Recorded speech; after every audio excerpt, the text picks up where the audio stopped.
Welcome back, everybody, to another episode of Miles' Trial. Today is day 23 of Miles' Trial. I'm your host, Saturn. And today we are actually going to start off just by recapping a little bit of the witness from yesterday, because to my knowledge, there was a little bit of information that was left out for this witness from the testimony yesterday during the direct examination by the government. And also the fact that the witness that we are starting out with today is a witness who is a lawyer who have and still currently representing Miles' trustee in his bankruptcy case. So just to give you guys a better overview, we are basically looking at a little bit of a overlap from two cases. Right now we have the current case that Miles is on trial for, and also a bankruptcy case that he is also in, and certain pieces of information may have overlap. So that's why today in this show things might get a little bit more complicated. But we are here to give you guys a full picture and a thorough understanding of what had been discussed during the trial. So with that being said, if you guys have any questions, please do feel free to drop it in the live chat section, and we are going to be looking at the chat throughout the show. If you guys have any questions, we will do our best to address them and to make sure that we have given you guys enough clarity and enough details to understand the contents discussed in both yesterday's trial and today. So with that being said, let's welcome Ava and Feder onto the show. They have been doing such a good job at giving you guys a very thorough and very prompt information after the trial, and they have been working extremely hard, because we know, for last week, a lot of the days, were extended to 5 p.m. just to allow there to be more time for some of the witnesses to be able to fully testify and be examined by both the government and also Miles' legal team. So welcome, Ava and Feder. Yes, thank you, Saturn, for having us again. Hi, Saturn. Hi, everyone. So Ava, actually, I just wanted you to kind of explain a little bit about who this witness is, and also about the bankruptcy, right? Because when we look at it and hear that this is a bankruptcy case, well, the first question I think all of our audience is asking is, well, why is it a bankruptcy case? What allowed it to, what made it into a bankruptcy case? So we kind of have to look at the origins of where it came from, and I believe that was also discussed today during the trial. Yes. So let's start up with a little bit of a run through of this for the audience. Sure. Yeah. So today it's a very productive day. I think in a very short period of time, I think the defense counsel was able to paint a picture that basically encompassed 7 years long. As you recall, many of you have been following our show. You would know we refer to this as unrestricted lawfare. So if the criminal case that we're currently going through, it's actually a climax, in terms of the journey. But in the defense cross today, it actually took back everybody going back to 2017, as we already introduced yesterday, because the latest witness number 29, he is a lawyer, and he providing service. His law firm has been retained by the bankruptcy lawyer, bankruptcy trustee that appointed by DOJ, which in this case is Luc Dupont from Paul Hastings firm is the trustee, Chapter 11 trustee that was appointed by the DOJ for Miles Guo's bankruptcy proceeding, which parallel to this criminal cases. Although there's some stay that was granted by the court and by the bankruptcy court, but by and large there are some activities still ongoing, as today confirmed by the witness 29. And his name is Mr. Skalka.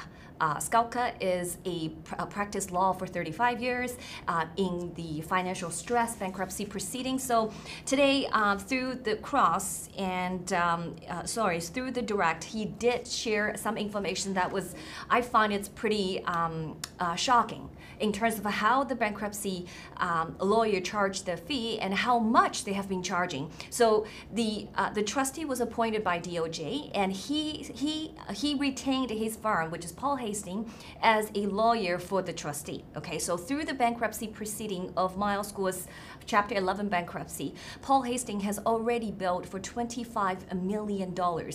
And yesterday we already know that through this testimony of the witness that overall about $100 million that the trustee has claimed they recovered for the estate. Okay, in this bankruptcy proceeding, Chapter 11, reorganization of somebody's debt. So if you calculate 25 million divided by 100 million, it's basically a quarter of what's recovered, supposedly, under the bankruptcy for the estate that to distribute it to the creditors, so-called creditors. It was basically paid to Paul Hastings, where the trustee's law firm. And the testimony that the witness 29 also confirmed, his firm, who basically returned by Paul Hastings to provide some additional services, because as you know, bankruptcy proceeding, they've issued lots of subpoenas, right? So these are there's tons of paperwork. So that's why his firm was retained by Paul Hastings to provide a lot of those services, filing, pleading, and notify the third party for subpoenas, engaging discovery, for the third party. So he confirmed his firm has been charging and paid $2 million for this Miles Guo related bankruptcy case already. So yeah, exactly. Wow. I was having that same reaction as well. Yeah. Yeah, because when you think about legal work, you don't think seven figures. That's right. Seven figures, I would say, is a lot. And if you look at the percentage to it, the percentage is relatively high. Yeah, that's why the cross linked the logic quickly for everyone. Basically, the bigger the recovery of the assets you claim to be, the bigger is your fee. Right, the bigger is the pool of funds available to pay your fee. Right, so the witness testified yes, affirmatively. So going back to the case, we wanted to help you to understand where the bankruptcy case came along. How did the bankruptcy case come into being? In this case, preceded this criminal case of Miles Guo. As you recall, if you've been following our show on NFSC Speaks, Miles Guo has 70-some plus legal cases in the United States. And this bankruptcy case came along after another legal cases which involved a organization entity named PAX. Okay, so PAX stands for Pacific Alliance Asian Opportunity Fund, because it's too long, so that make it easy. So it's a short for PAX. It's a subsidiary funds that managed by the company called PAG. Okay, Pacific Alliance Group, which based in Hong Kong, registered in Cayman Islands, and headed by a CCP spy. Okay, it did come up in the cross-examination, and our lawyer did mention that this person has been allegedly by the Mr. Guo that has been the CCP spy. So and so basically, I'm talking about three legal cases just to be clear. The first one is PAX case. So PAX case moved along for 5 years in the United States, and it resulted in an unprecedented fine. Okay, and the fine was issued by the court of also Southern District of New York, by the court on February 9th, 2022. Okay, and they basically issued a contempt of the court order, prior order. The court has prior ordered a conditional contempt in injunction in subject to returning of a luxury yacht that owned by Mr. Guo's daughter. Okay, so at that time the yacht was outside of U.S. jurisdiction. So previously they issued a conditional contempt, but on February 9th, 2022, they issued a permanent contempt order and fined Miles Guo $134 million, and they demanded Guo to pay up the fine in 5 business days, or otherwise facing possible jail time. Okay, so that is why this immediately triggered Miles Guo's filing for application petition for Chapter 11 bankruptcy, which on the 6th day, which is within the defined time period of 5 business days. Miles Guo filed this petition on February 15th. So in 2022. So this is where it come from. But in today's cross, our defense counsel brought some very, very important information for everyone to consider who's sitting in the courtroom today. First of all, he brought up the PAX case. Right? You were there. Right, yeah. You can talk about, or you can talk about it. Well, I mean, I'm going to let you elaborate on it, but the key takeaway really is the fact that the timing of when the PAX case showed up, right? I think the That's timing right. is The nothing timing. short of a coincidence. That's right. Because pretty much at the same time, you know, Miles recently just did a interview on April 19th, 2017 on Voice of America, you know, just exposing certain information regarding against the CCP. Yeah. And literally before he went on the interview, he had a red Interpol from the Communist Party themselves. That's so. Right. And so you can kind of get an idea of the reason why this case was showed up in the first place. Yeah. Because I don't think it's a coincidence that these three things happened at the same time. And this was also, you know, brought up in court that, you know, they kind of showed a document of, you know, when this stuff was filed, and, you know, our Miles' legal team had pointed out that these are the events that has taken place around that date. So I think the overarching idea in the cross-examination and why is so why is something that, you know, we have to turn back to really look deeper into is the fact that we made it clear that the Chinese Communist Party is somehow, some way behind these things. That's correct. Yeah. So I think through some of the questions and some of the details, especially knowing that Miles had also in the past, this was also brought up in court, that in the past, you know, he has been threatened, discredited on the social media, you know, attempts to kidnap and repatriate Miles, and, you know, some of his family members getting arrested. All of these things, you know, they really defines who Miles is. He is the #1 enemy of the Chinese Communist Party. Yeah. So that being an overarching idea is being brought up and reminded again when looking at so many different cases. Yeah. And I think it's great to keep that in mind, because you cannot just look at these cases without considering the fact that Miles is the defendant. That's correct, yeah. And that came across really brilliantly, because, you know, when the cross defense took the floor from the government, he started with, hey, Mr. Skalka, you know, in your 35 years of practicing career as a bankruptcy, you know, lawyer, have you seen a case where, you know, the debtor or the person in the interest in the particular bankruptcy case that subjects to repeated repatriation efforts by the CCP? Have you ever seen somebody in your career, like the subjects, the main debtor is actually subjects to repeated kidnap efforts of the CCP? Have you seen people, you know, being constantly attacked on social media and on media by, you know, have you? And he confirmed he never met another person like Miles Guo, you know, in his 35 years of career. So it testified the uniqueness of this case and the defendant himself. Yeah, for sure. Anything to add?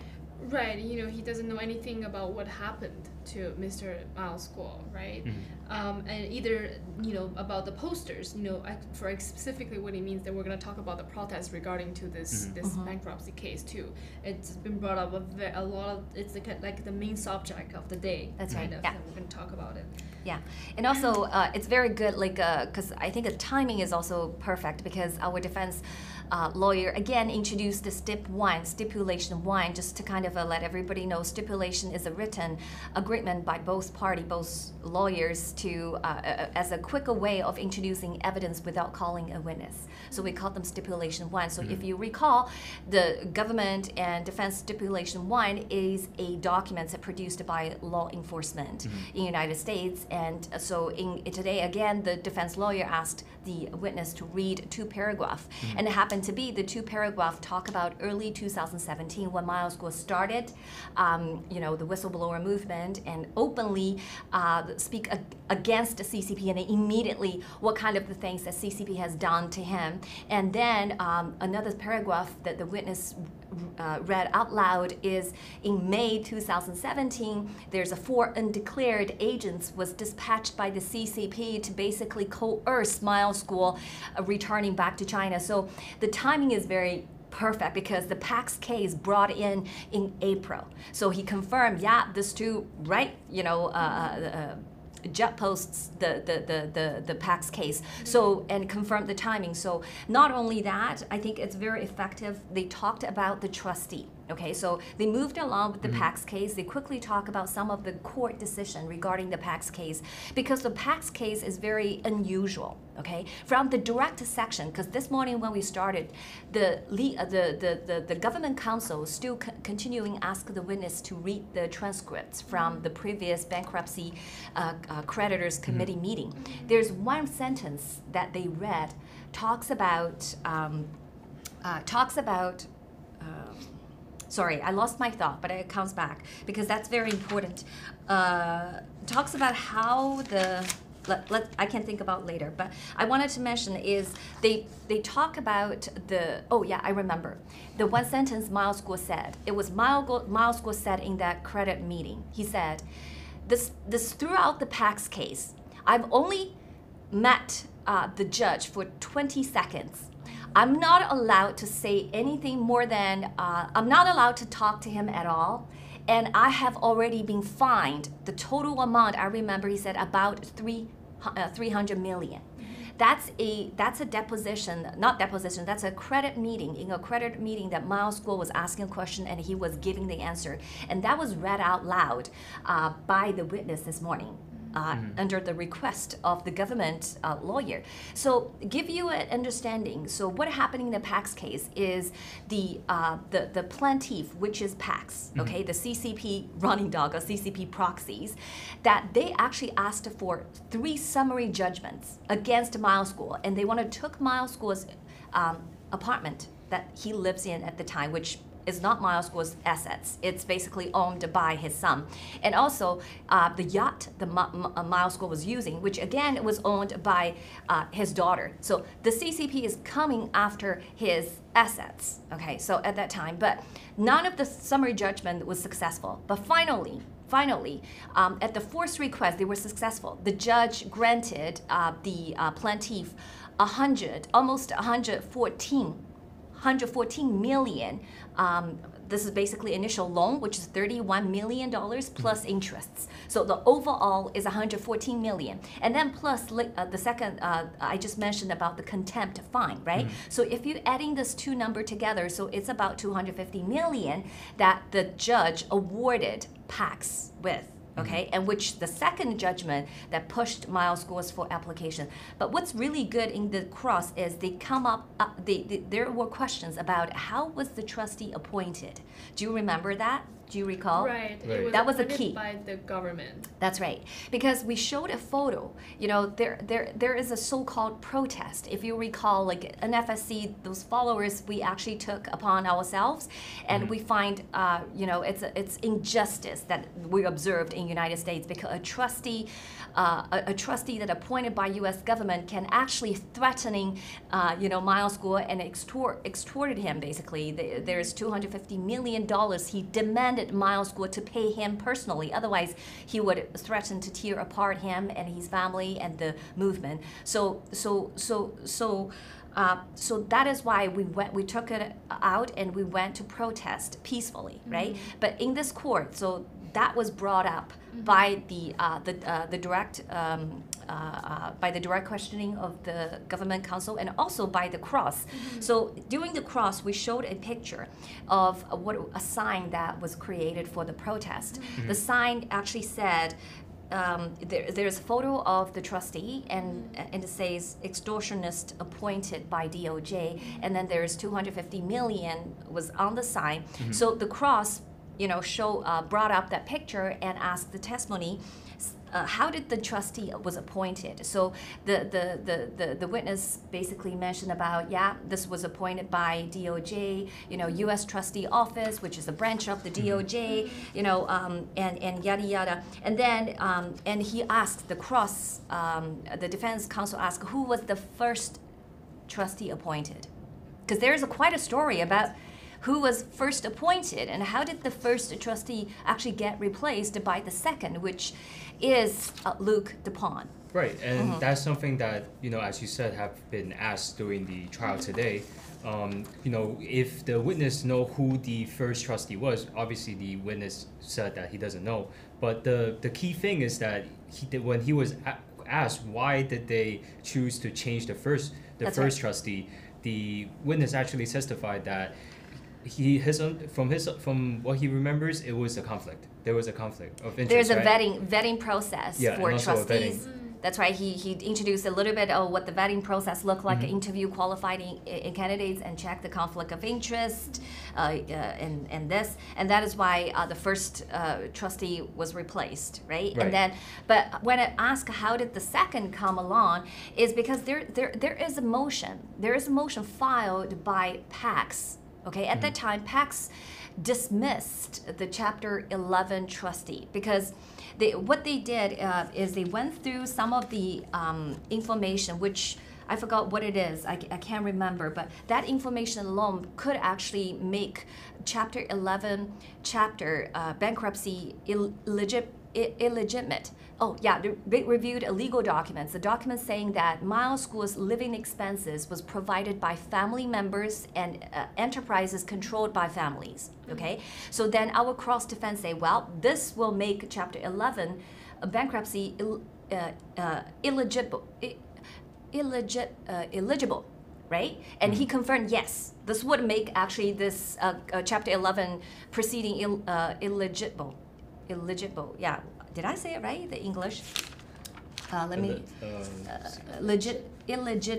Illegible, right? So, but then what happened is the PAX creditor, they actually, so the witness actually testified. He said, yeah, this is illegible. So Miles School is illegible for filing Chapter 11. Right. Yeah. And then, but he said, yeah, this is the case. And the PAX creditor did file a motion to dismiss the Chapter 11 proceeding. Okay? And he confirmed, yes, they all did. But what happened? Why did still the Chapter 11 actually allowed to go ahead? Is because the judge at the bankruptcy proceeding ordered it. Okay? So both PAX and Miles School filed a motion to dismiss this chapter. Is it what it is? To dismiss the Chapter 11 proceeding because they want to go for a Chapter 7, right? It's different because Miles School, by reading that, it's already, could go some other ways. But then through the witness, he confirmed, no, the bankruptcy judge overruled. Okay, so they basically appointed the second trustee, which in this case is Luc Dupont. Okay, so that's explained how this came along and why, the trustee became the trustee in Miles School's case. Right, So- and yeah, go ahead. Yeah, I don't know if we mentioned this already about the conditional contempt order that given by PAX in February 9th of 2022.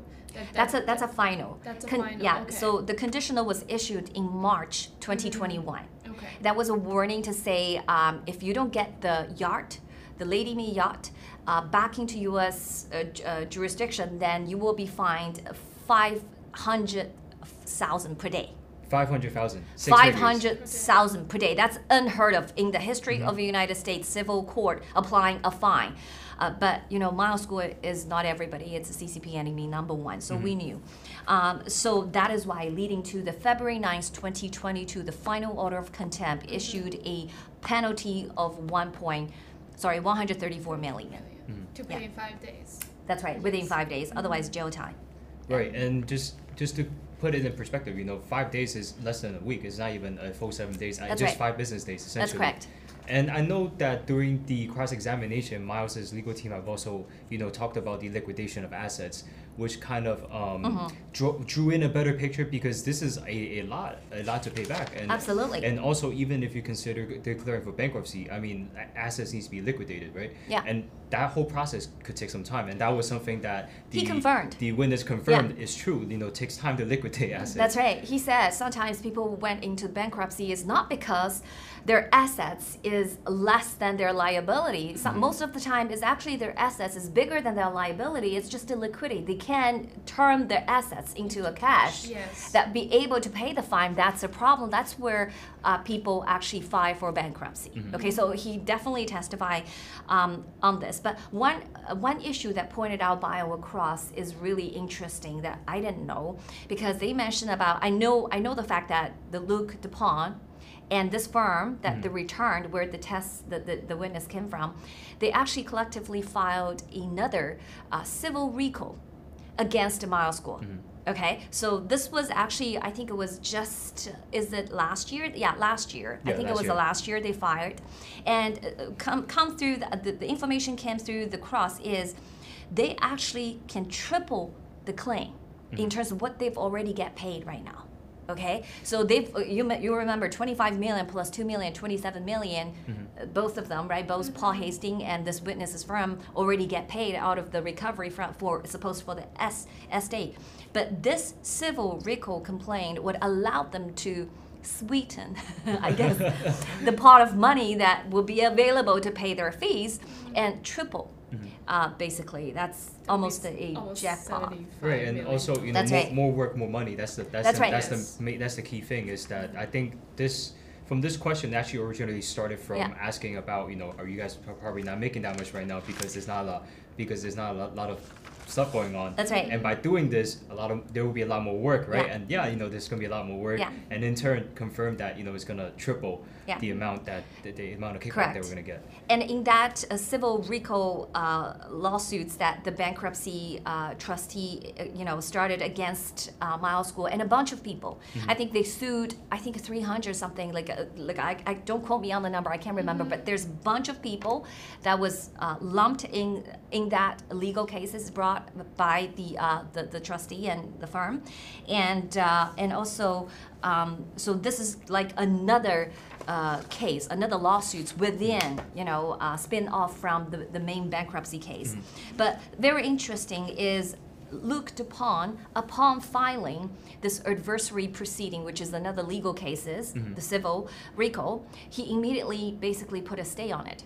Right? So in the cross was very clear in terms of what's the motivation of Luc Dupont, the trustee, why he did what he did, why he wanted to stay this motion. So he basically the question is, so if the RICO, the civil RICO is paused, is stay is a term, is a legal term for pause the civil RICO case, then there will be so Guo's counsel, Miles Guo's counsel in this case, in this criminal case, will not have opportunity to issue subpoena to question the witness that the government planned to call in this criminal proceeding. Do you know what I'm saying? Yeah, absolutely. Okay, because there was some concerns prior to this criminal proceeding happened last year. There was a concern about the Luc Despin and the government are working together. Okay, Luc Despin got a lot of photos, which from Mawa and then that was searched by the government. So it sounds like they're working together. They actually even entered a settlement agreement where the proceeds of the Mawa should go. Which one should get how much money between the government and the trustee. Yeah, so it's like they're working together behind the curtain, but this is a criminal legal case that Miles Guo trying to defend himself. So this is absolutely no, right? So this is why I think the cross are very clear, pointed this out. There is a clear motivation. Why?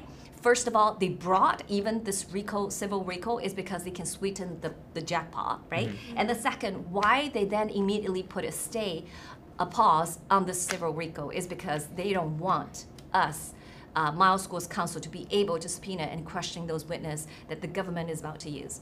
Right, and I think that's also there's another important aspect that I would like to point out is the fact that think back to another witness, Haifeng Khalid. Yeah. Yes. Remember what happened with him testifying in his testimony when it was said later on during the day that some of the information he was giving out might incriminate him in a different court. And this is the exact same thing and exact logic of why they decided to put a stay onto the civil RICO is for the same reason, right? Because when they do have these witnesses on a different case come on testify, some of their testimonies may be able to be used in a different court. That's right. So that's also another reason why I from my own personal opinion, why Luc Dupont is not coming on. Luc Dupont himself is not coming on, and it just makes it a little bit more interesting because some of the witnesses that we see today, they are not able to tell the full story just because they are not the ones who are initiating stuff. They are more Correct. of another figure on the side, right? Because I think during the cross-examination there were a large number of I don't knows when it comes to some of the legal proceedings, just That's right. because they're not as involved as the trustee himself. Right. And just to even put it in a better picture, why not have the trustee in this bankruptcy case Yeah. testify, right? Yeah. So. And this was another thing that I believe was said before this witness came on, is the fact that they should keep these two cases separate, and they should Yeah. just to say that That's right. upfront Yeah. instead of having what had happened to Haifeng. Yeah. to hear it kind of towards the end of his Yeah, you testimony. know what? I would love to have Luke Desmond sitting in that witness chair. Seriously, I would love to have him, but I don't think he will make it.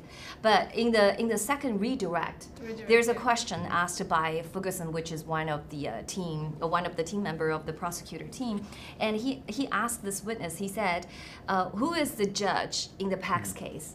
And then the witness said, "Oh, it's Judge Oster, blah blah." And then he said, "Is he a member of the CCP?" And then the witness answered definitively no. Right? He said no, he's not, and people laughing, right? But at the end of the recross, they started second round of direct. There's a question asked by Ferguson, ask this witness, and he said, "Are you a CCP spy?" And the witness say no.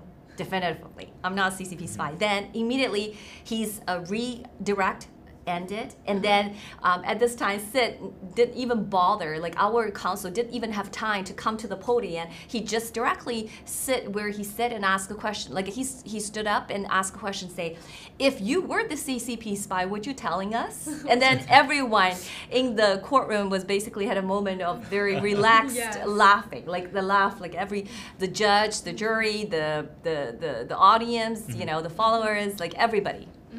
Yeah. There's the one last thing I want to point out, regarding the protest that we heard a lot about today, hearing all of this about this uniqueness and what happened during the bankruptcy case, and therefore will lead to us into the detail of the protest that took in place when the bankruptcy case happened. Also, I remember there's a question you asked to Haitham Khaled that, but because he filed a personal bankruptcy too, right? And then I remember the government was asking him, "Oh, you filed bankruptcy, and did you went to protest?" And then this is back if anyone remember that question, they will link to what happened today. Like this is completely two different kind. It was Haitham Khaled was ever persecuted or like kidnapped or sent by a red notice by a government. The Communist Party, and then this. It's not comparable, these two cases. I just remember that question about the protest, and yeah. So with this testimony, I think there's two more very interesting things I would like to kind of turn our attention to, and one of which is the fact that they did show documents saying that Miles has a lot of his assets seized from Hong Kong. That's right. Yeah. Yeah, and well, the other one I just forgot. It was just on the top of my head. It was they raided so September October 2017. The Chinese government raided the Shiny Time office in China, right, and seized all the corporate records and personal finance records and everything, right. So yeah. So yeah, that's as we said, through just this witness, Mr. Skalka, we'll be able to kind of walk through the three prominent legal cases in Miles School's unrestricted legal warfare with the CCP. The first one was the Pax, then 5 years battle and Pax leading to a personal petition filing for Chapter 11 bankruptcy, and then there's twists and turns because bankruptcy is really truly. There's a lot of red flags there, okay? So every step of the way. And from how the second trustee was appointed, how the first trustee was removed, and there's tons of question marks out there, but nobody has answered ever the question. So I'm hoping by change the terms, when the table is turned, when the floor is ours, and I'm hoping the defense counsel will be able to establish more information for that part. And then it talks about bankruptcy, and then now this criminal case in terms of fraud. So this is why we say this is this is a climax of everything that accumulated today. Yeah, we have to, go ahead. And that actually reminds me of the second very interesting thing that I wanted to bring up is the fact, and this bridged both the bankruptcy case and also the criminal case together, is the fact that while Miles has such a large fine, he did not use any of the G Club money to pay it off. Yes. I think that's a very interesting thing to point out, because you know, if say, this is my personal opinion, you know, if I'm asked that question and I have to think with that logic, then you know, if Miles really did fraud, some people was in a fraudulent mindset, he would have already just paid it and be gone with it, instead of going through the process of filing for bankruptcy and actually forfeiting his financial information. Because when you have to file for bankruptcy, you have to forfeit that information, and it's for someone like Miles, who is a target of the CCP. It does leave him, you know, vulnerable to have that information, financial information and it'll be out easier for him to use that money to you know, to pay the fine, instead of using this money to enjoy the luxury life. It will be easier for him to make the decision, right? Because he needs to pay this fine. You know, for sure, the logic just doesn't jive. It doesn't connect. Like Yeah, and actually I would just like to take a moment to, you know, to talk to our viewers.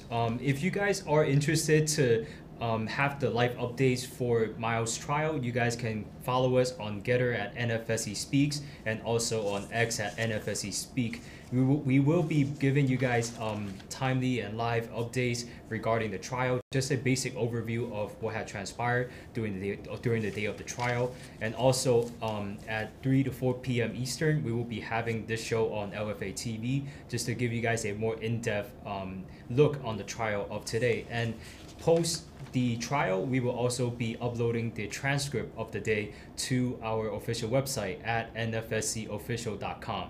So with that being said, let us come back to the trial. I think this is a very good general overview for this for these cases. I mean, this is quite a number of cases that are overlapping, and we're looking at. And I think I see a comment here that's saying that they're confused about this, and we have one from Darlene saying, I'm a little confused on all of this. Is this about the bankruptcy and or the CCP trying to get Miles back?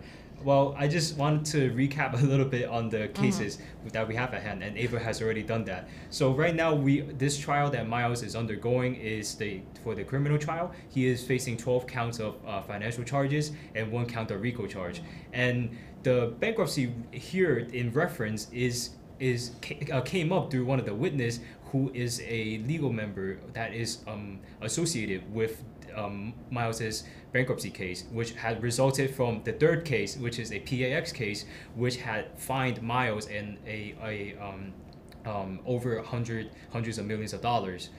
And these are the 3 cases in question, and that is kind of how they came up in today's cases. And this is going to be a little bit more complicated, because let's say if I'm the jury, I have to not only understand this criminal case going on, I also have to try my best to understand 2 more cases in the matter of a day and a half. So this, you can start to imagine, like, you know, how difficult it would be for the legal teams to really be able to paint the full picture. And I think, you know, they have done a great job so far at giving some of the more broader details to allow everyone to quickly have an idea of what is transpiring through the bankruptcy case and also the PAX case, which I'm surprised that it came up to paint the full picture, because the information given was enough, in my opinion, to allow the jury to kind of come to a understanding. And I'm going to take a stab at with Darlene's question. So the CCP has from the get-go wants Miles Guo's life. They want him to return to China. They never gave that up. And then in order to do that, they have been trying multiple plans. Okay, when they want to execute something, remember, they're not always just betting on one. They're always betting on plan A, B, C, D, E. And they know the power of individual is coming from their faith. And Miles Guo has been proven happened to have the strongest conviction in terms of what he believes. So he will never compromise and appease when he's fighting with evil. Okay, that's out. The second way of CCP can get him to kneel down and possibly bring him back is to take all his financial resources. That is why, okay, he doesn't own anything. He's broken, he's bankruptcy because of the CCP. And all the things, as we showed after papers and papers from yesterday and today, again, speaks loudly to Miles Guo does not even have a credit card. Miles Guo does not have a bank account. Miles Guo does not even have a cash. He doesn't even carry cash. All his living expenses was paid by his family members because they have a family fund. And the family has 100 people, more than a couple hundred people, okay, in his family fund, Guo family. So his living expenses was provided and paid by family members such as his son, and could be other family members, but also through the entities that controlled by the families. Okay, so that's the reality. That's the black and white on any paper that could be accepted, under scrutiny of any courts. So that's why the CCP has tried everything they can.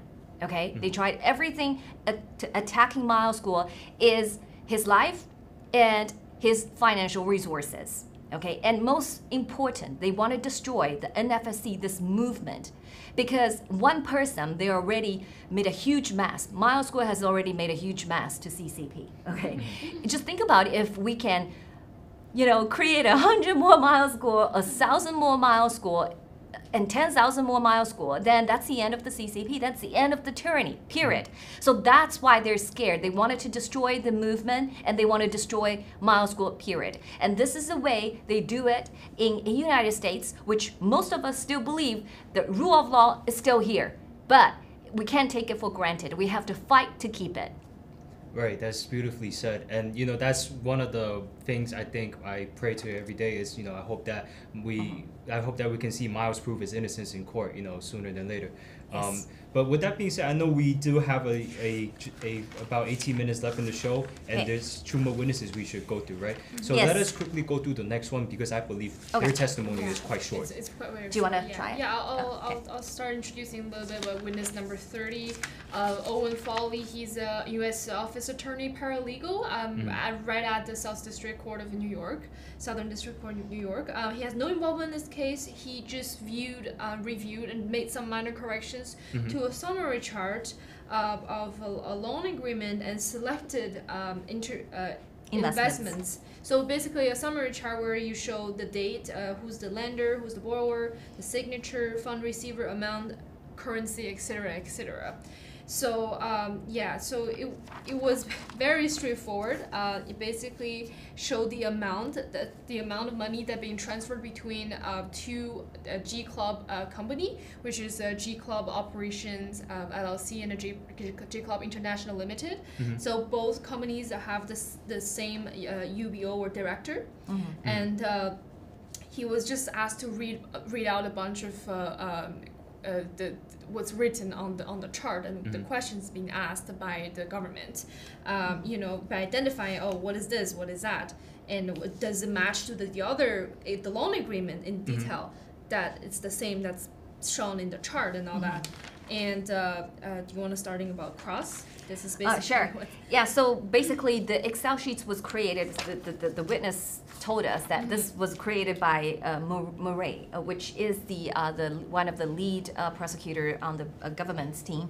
So basically it's a column showing the borrower, the loan agreement's borrower and lender, and how much was it, and then who is the fund receiver. So where did the money go, okay? So, but happened to be in the cross, we were very effective because the cross only like less than 20 some minutes. Oh, that's quite short. Actually 40 minutes. 40 minutes, we'd be able to establish that there are a lot of material error, right? So from the get-go, they double counted. It seems like they double counted one of the loan agreement, and the amount is 25 million. Okay, they counted twice because one of the loan agreement is original loan agreement, and the second one is amendment in terms of how the loan should be paid. Rather than paid to the borrowers for efficiency purpose, the borrower has directed lender to pay it directly to the fund receiver.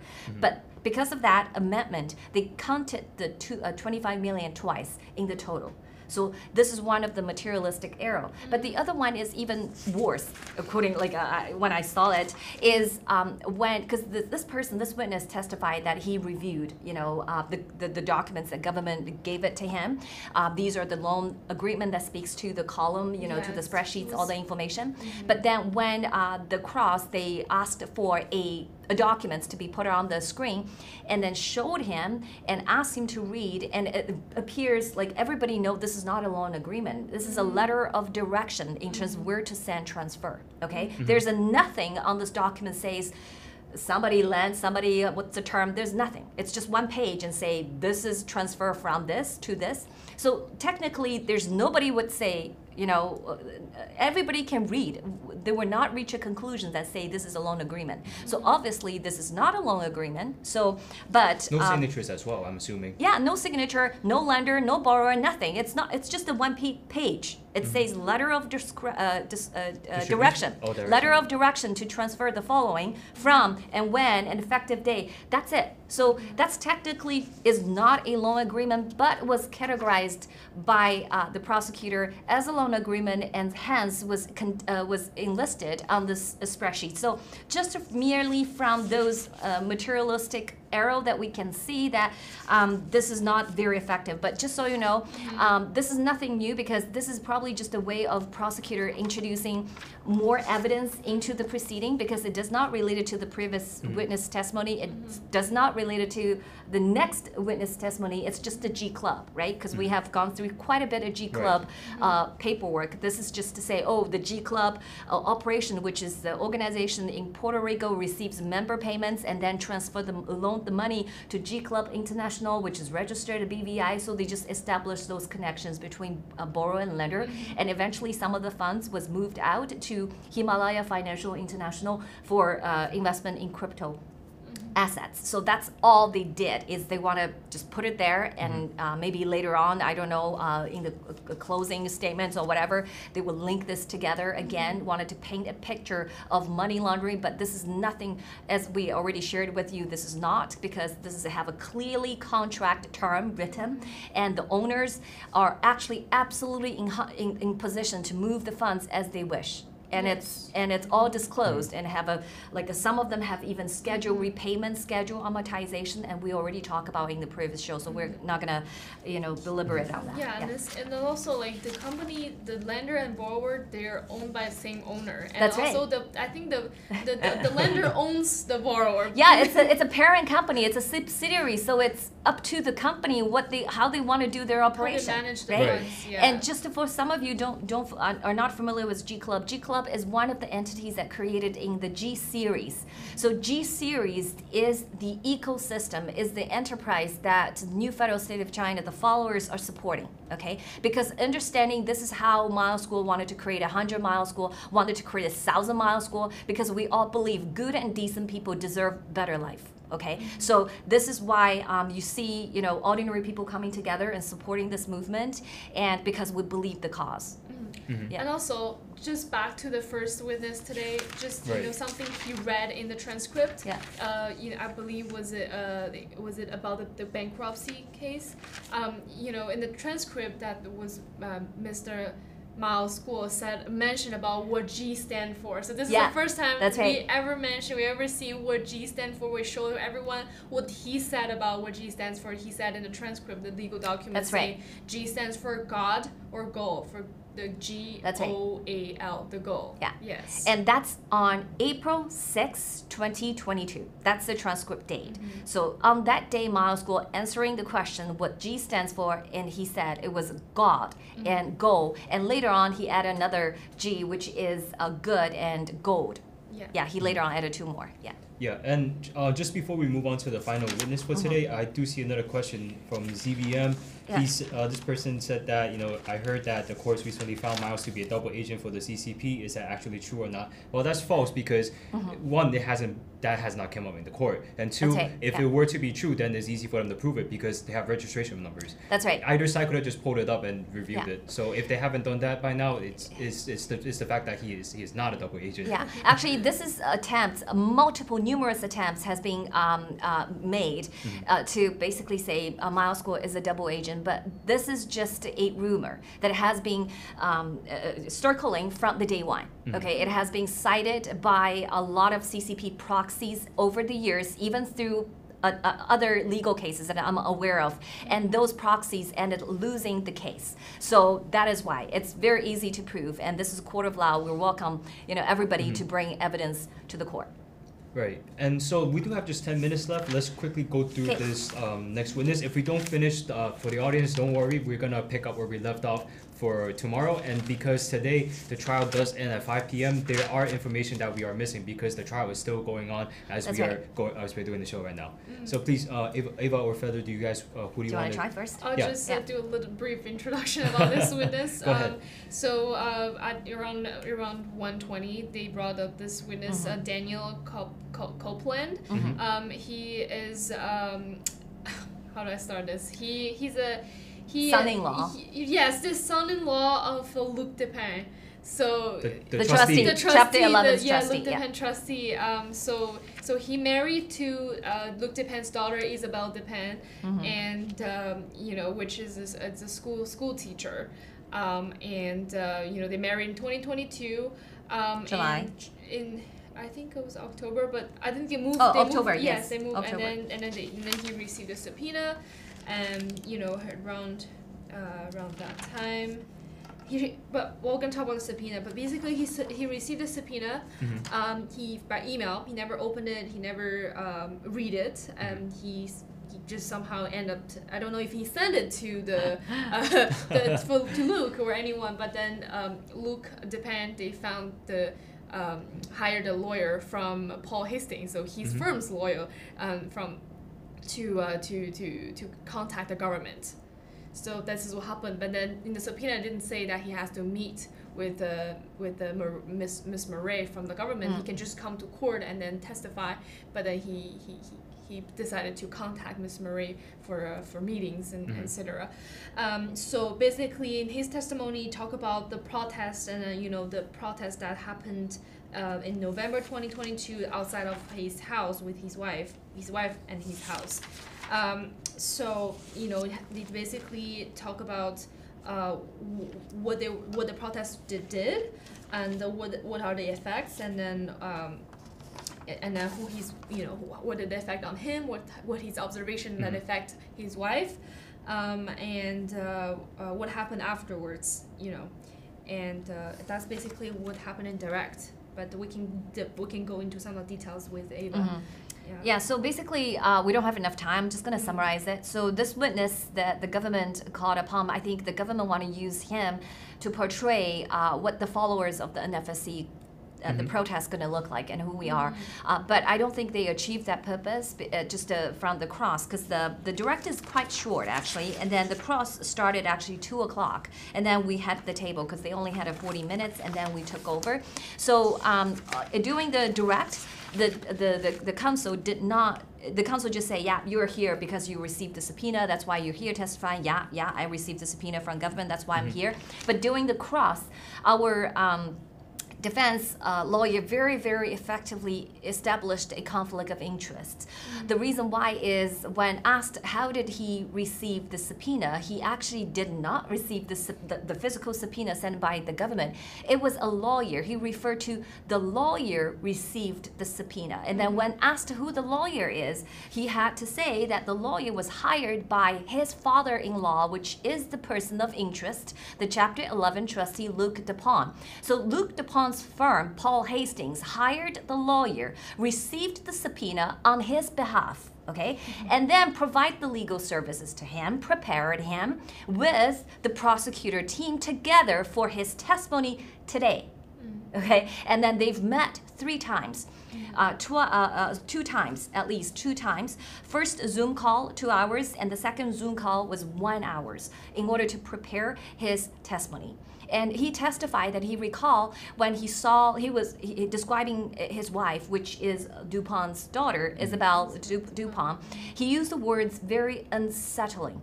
Okay, this is very unsettling for her, and because when the protest came along, they had a sign. The sign is quite bloody, quite scary. So I felt, I felt threatened. Okay, although it's indirectly, but he said I felt threatened. So when asked why would you feel what does that mean, indirectly threatened? Because did any of the sign has your name on it? No. My name is not on it, so why would you feeling threatened because your name? Oh, because my wife's name is on it. So he testified a little bit. But when the cross, one thing is emphasized on is they called police. Okay, so when the NFSC followers protest, they actually did not stand right in front of the house. They actually protest peacefully, standing there holding sign and smiling with a sign.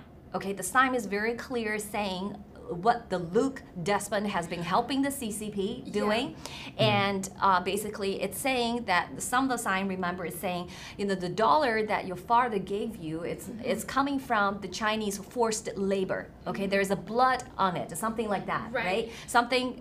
The message is towards the daughter, but they stand across the street and people are smiling, but the witness testified he didn't recall seeing anyone that is not wearing the mask. He said everybody is covering their faces with sunglasses and with some of them with hats. So later on, the cross showed pictures, and the pictures are very, four of them on the protest standing across the street and holding the sign, and two of them has a smile on the face, and three of them does not have masks, does not have sunglasses, and does not have hats.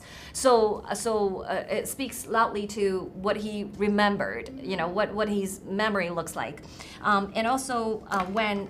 And all the signs, I want to just, you know, add to it that all the signs were linked to Luke Despin. It's not directly that attacking her personally, it's her father. And then it's all, you know, also every sign of Luke Despin is also linked to CCP.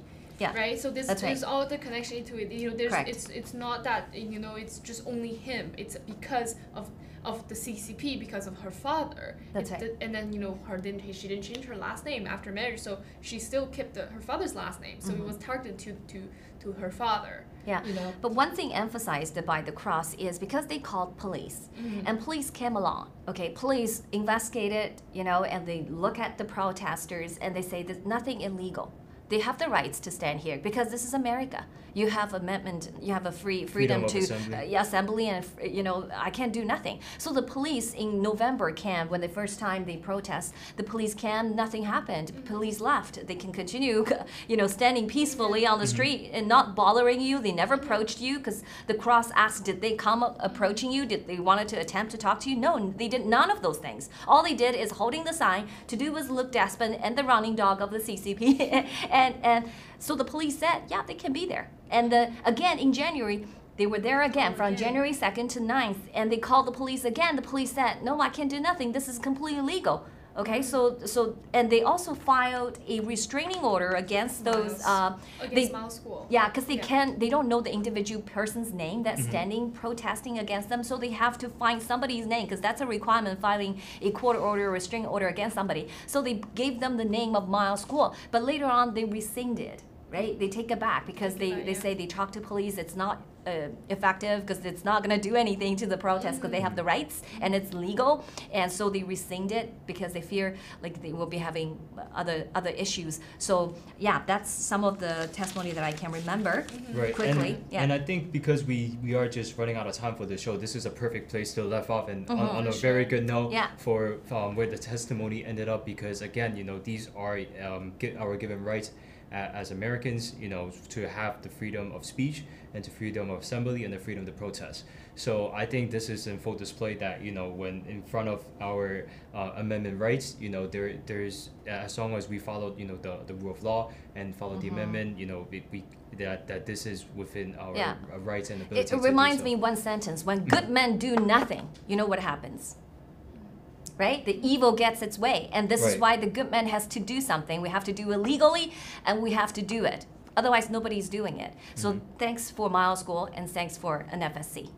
Right, exactly. And also, you know, thank you, Feder and Ava, for coming on the show today. I know this is quite a complicated case in the beginning with the PAX and also the bankruptcy. And Ava has done a great job, I think, today at explaining some of the backgrounds for these cases and allowing the viewers to have a better understanding of the case. And I know she actually spent a lot of time looking at the PAX case. So that is the reason why, you know, she is so knowledgeable on the case today. So, I mean, with that being said, you know, thank you, Ava and Feder, for coming on for today's show, and we will see everyone tomorrow at the same time, 3 p.m. to 4 p.m. Eastern Standard Time, and on Miles Trial. Thank you guys for tuning in. Thank you.